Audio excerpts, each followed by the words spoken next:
Hey, good morning. Good to see you all today. Man, this is a bit lopsided towards this side.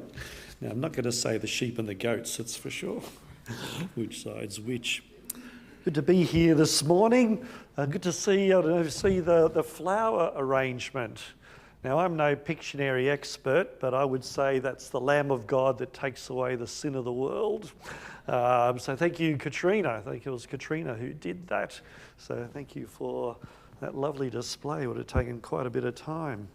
Thank you also, Lorraine, as well, if you're online, for preparing that video for us as well. Who would have guessed in a major city in suburbia you can go see kangaroos and all sorts of other animals? Mia and I have been there before to start an e-bike ride from there along the Yarra River. I had no ideas that they had kangaroos and who knows what there. So, we really are blessed here in Melbourne to be able to see God's creation so close to where we live rather than having to go out into the countryside.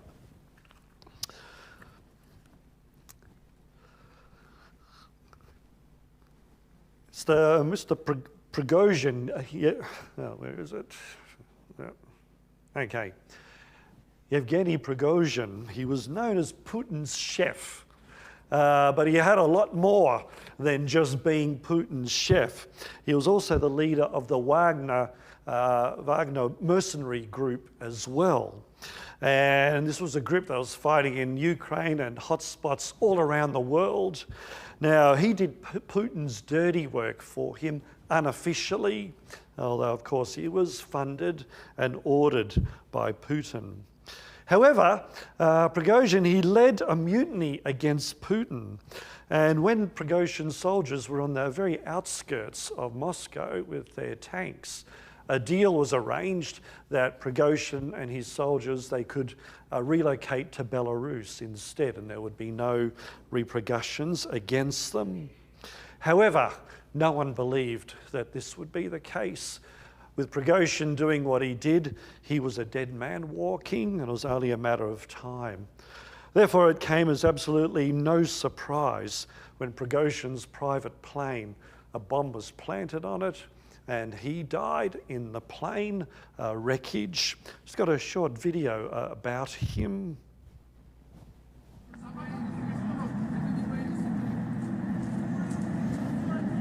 That's the plane going down.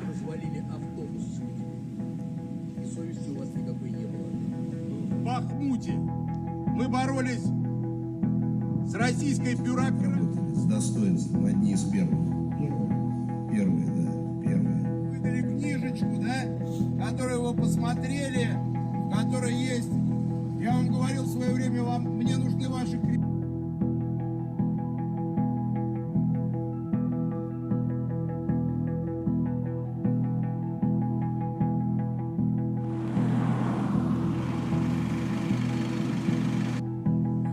Апреля, 23:00 ровно. У нас нехватка боеприпасов 70%!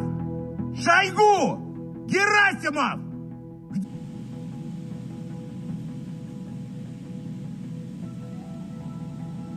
Все, что делается, это мы взяли под контроль, чтобы штурмовая авиация не наносила удары по нам, а наносила по украинцам. Мы не дадим этому повториться. Защитим и наш народ, и нашу государственность от любых угроз, в том числе от внутреннего предательства. Выходим в тыловые районы.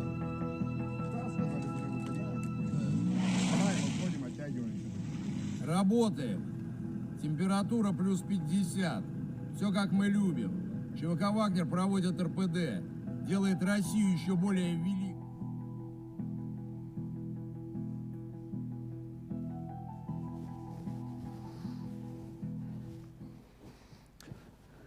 As I said, it was no surprise when Prigozhin died in these sort of mysterious circumstances.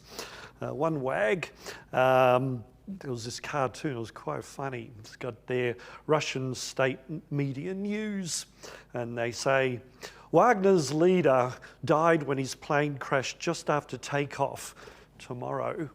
Uh, it was well known in advance in some circles what would happen.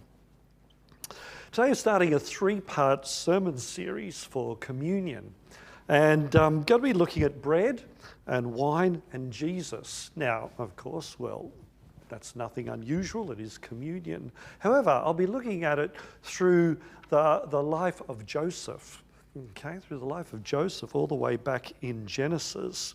And today we're going to be looking at another chef who also lost his life when he fell out of favour with his boss. And so we'll be looking at him today, and especially at bread. Joseph is in prison. He's been falsely accused and he's there rotting away in prison. However, he's soon to be joined by some others as well, who he probably knows. Let's go to Genesis chapter 40, verses 1 to 8, 16 and 22. So Genesis chapter 40.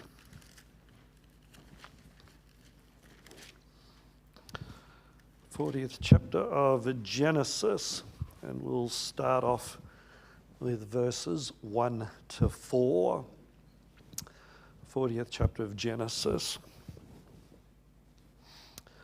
Sometime later, Pharaoh's chief cupbearer and chief baker offended their royal master.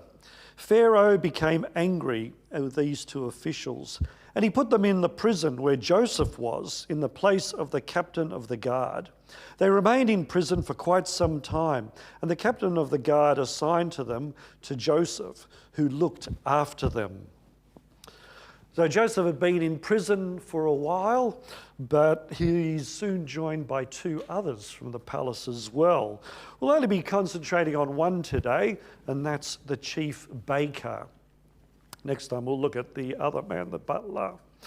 The chief baker was actually a cook who was in charge of all the food. Even though he was called a baker, he was actually in charge of all the food that went before the royal table. The chief baker of the palace in ancient Egypt was someone of great importance. It was not just some average person or anything like that.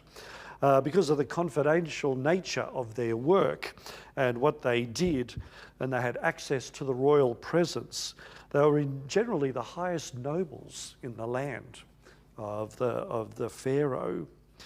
Now, we don't know the nature of the offence of what the chief baker did. It doesn't tell us that. It just simply says he offended the Pharaoh, the king, and so he was put in prison. Now, this prison was actually adjacent to the palace. And it was a place where they kept people who are under investigation. So it wasn't necessarily for punishment. Done something wrong, or perhaps done something wrong, they were put in prison while the investigation was going on. That happens today as well. If you don't get bail, you end up in prison until your case. And it was a minimum security prison as well. So the man now joins Joseph. There's actually a good chance Joseph knew this person. As you might recall, Joseph was in charge of the entire household of Pharaoh. So there's a good chance he knew both the chief baker and the chief butler as well. So maybe a bit of a reunion there in the prison. Okay. Oh, wait a sec. Sorry. Anyway, let's continue reading in verses 5 to 8. Verses 5 to 8. While they were in prison, Pharaoh's cupbearer and baker each had a dream one night, and each dream had its own meaning. When Joseph saw them the next morning, he noticed that they both looked upset. "Why do you look so worried today?" he asked them. And they replied, "Well, we both had dreams last night, but no one can tell us what they mean." "Interpreting dreams is God's business," Joseph replied. "Go ahead and tell me your dreams." Dreams were very important back then. And in many cultures today as well, dreams are still important and people still attach significance to them.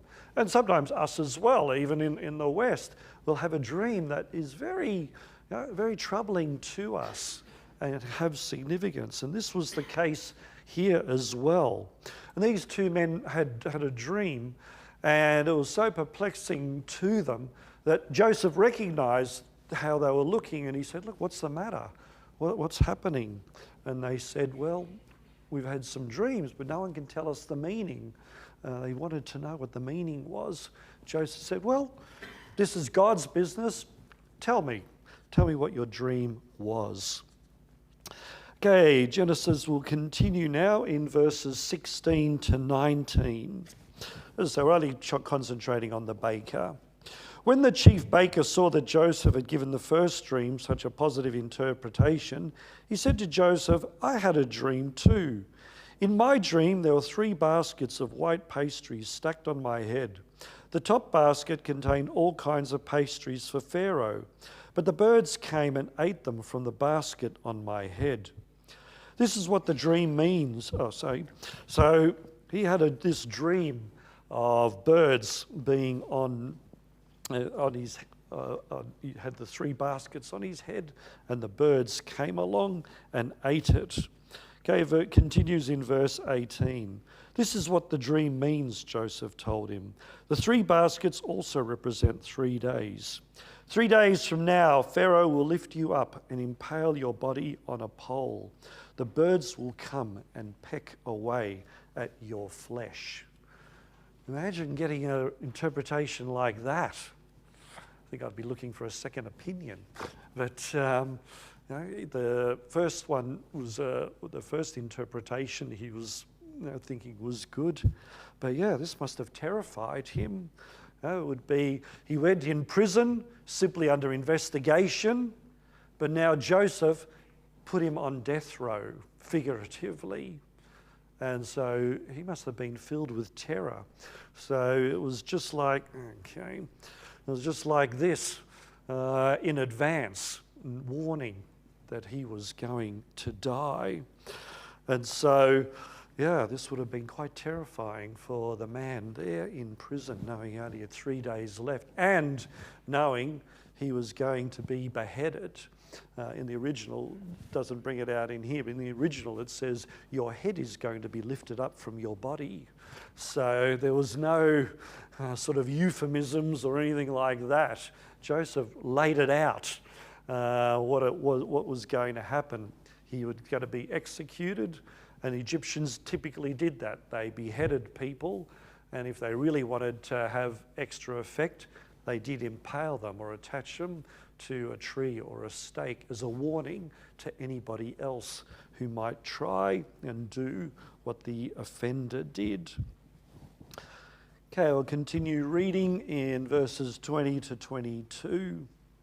Pharaoh's birthday came 3 days later, and he prepared a banquet for all his officials and staff. He summoned his chief cupbearer and chief baker to join the other officials. He then restored the chief cupbearer to his former position so he could again hand Pharaoh his cup. But Pharaoh impaled the chief baker, just as Joseph had predicted when he interpreted his dream. It was a common practice in those days, and even I think in some countries today that have a king, that on the king's birthday, people are freed or sentences are reduced. And so that's what happened here as well. One man was freed, but the chief baker, he was executed exactly as Joseph had predicted. So what does all this have to do with Jesus and communion? Well, we're going to have a look at those connections after the foot washing, just setting the scene now. And so now we'll separate for the ordinance of foot washing when we follow the example of Jesus, when in humility he washed 12 pairs of dirty feet on the night before his execution. So now we'll go and separate. The guys will be in the old boardroom and the ladies will be in the hall.